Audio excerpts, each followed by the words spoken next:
magtanong pa sa kanila, tinanong ko nga po at iyan nga po ang sagot niya sa akin para din po sa inyo. Ipaliliwanag niya sa inyo kapag, kasi para sa akin nga, gaya ng sinabi niyo rin, ministerial naman ito eh. Lahat ng mga, or halos lahat yata, ng mga naunang subpoena at request for subpoena, ministerially pinirmahan.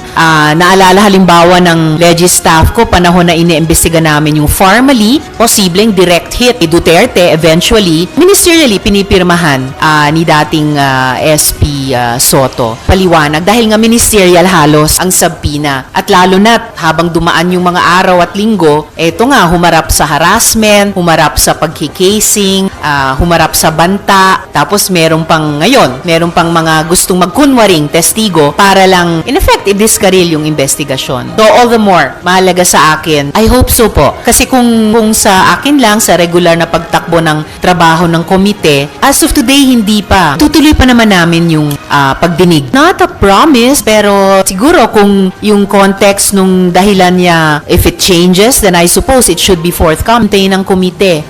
Yung subpoena, itutuloy po namin yung pagdinig, lalo na't meron na kaming very important. Alam ng kahit aling komite dito, alam ng kahit sinong committee chair dito sa Senado, nasa regular na pag-andar ng trabaho ng komite, sa regular din na pagsunod sa aming mga proseso at rules. Kapag dinedman witness, important witness at that, ang imbitasyon ng komite, then ang susunod na hakbang o instrumentong, gaya ng sinabi ko nga, walang paliwanag na kaya kong tanggapin dahil, kumbaga, presumption of regularity lang na kapag hindi pinaunlakan ang isang imbitasyon, I'm not sure kung unprecedented kasi nasabi ko lang kanina na sa pagkaalam ko, karamihan or halos lahat ng mga subpoena ay pinirmahan naman ministerially. Pero alay ko, baka may isa o ilan pa nung nakaraan na hindi na pirmahan. Basta't ako nakatutok lamang dito sa subpoena ko ngayon sa Committee on Women and umaasan. Well, gaya nga ng sinabi ko kanina, kahit wala pang subpoena, kung wala silang tinatago, dapat humarap. Dapat nga pinaunlakan yung una naming mga imbitasyon. Lalo na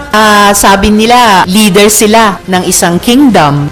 May mas mataas pang ang posisyon o title na kiniklaim nila na usually yung ganyan, nagpoproklama talaga ng katotohanan. That alone, kulang pa bang moral suasion sa kanila? And then, kumpletuhin yung pagdinig, isulat yung committee report, and I'm sure magiging kapaki-pakinabang ito sa iba pang mga proseso, maaring pasukan ng mga victim survivors. Dahil hindi rin ako intrigera, ang masasabi ko lamang ay, kahit pa sinasabi nila o sinasabi ng ibang tao na influential sila ng bawat resolusyon at ng bawat investigasyon, no one is above the law. Kapag may reklamo sa iyo na posibleng lumabag human trafficking, protection of children, and other laws, kinailangan ng Senado na imbestigahan ito, alamin ang katotohanan at magrekomenda even ng mga kung one is above the law. Kahit ano pang titulo, utong nila sa kanilang ulo, regardless, influential o malapit o ano paman, no one, tataas-taas. Mahaba po ang pasensya ko. So kahit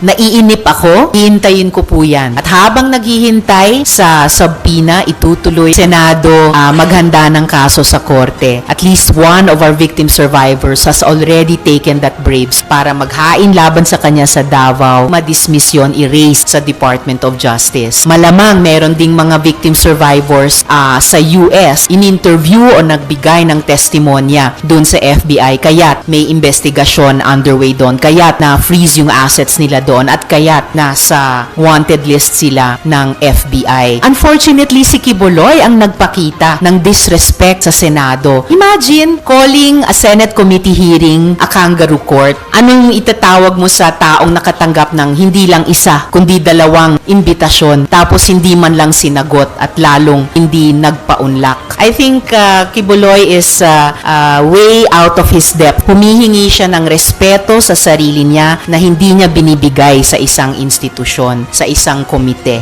Kaya't kung may pagkukulang sa respeto, until this very day, sila po yun. At hindi sa akin pangunahin mga victim survivors na subject, heart and soul ng resolusyong ito na abangan nyo na lamang po yung kanilang pagtestigo sa pagdinig sa Lunes. Basta po't gaya ng sinabi ko kanina, not just their numbers but the quality of their testimony, talagang naghuhumingi bago pa yung hustisya makatotohanang sagot mula kay Kibuloy. In the face of these increasing number serious allegations by evidence, dumalo po ng maaga si Sen at dumalo din po may mga kasabay ding ibang mga pagdinig. In fact, habang nagtetestigo yung mga victim survivors, naririnig ko yung mga boses ng mga colleagues hearing room sa kanilang pagdinig din. So, at yung mga colleagues ko, pag on the floor kami, informal conversations, may mataas na interest sa kasong ito. At mga expressions na, so may, I think, kahit hindi iba pang schedule sa mga kasabay na hearing, may awareness ng mga